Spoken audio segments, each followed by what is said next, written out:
na Colegio Hilario Ángela na San Nicolás e onda que nós por presenciar curso de bases bequam Montessori, assim se chama o curso aqui para nós maestros na escola.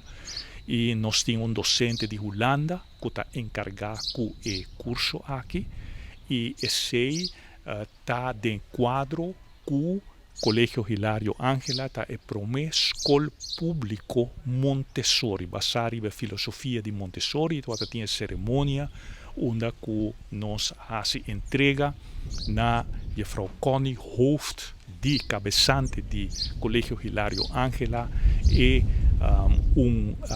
beeld de uma estátua chiquito de Maria Montessori,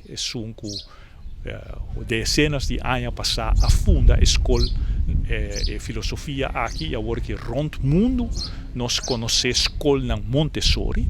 E ora como a ministra de ensinança 4 anos passados, onde a meta não comitê está para diversificar nossa ensinança. One size doesn't fit all. Nota tudo muito está feito do mesmo sistema tradicional holandês que nós temos. Então, pensei, nós sabemos, entre outros, na San Nicolás, nós conta com 2 projetos. Onde, claro, que nós escolhe para vir com o projeto inovativo na San Nicolás, e nós sabemos que barrio aqui, onde Hilario Ángela está barrio onde houve muito com menos recursos, tá? E botinco donan the best, lo mejor. E esse está escola Montessori está built up por self-esteem. Cada mucha queda dentro seu mesmo valor. Cada mucha segundo seu interesse está assim escolhe para estudar o momento e o que está de seu interesse. Da parte que de classe Montessori não tem regra. Todo mundo está fazendo o que não quer, mas não está assim.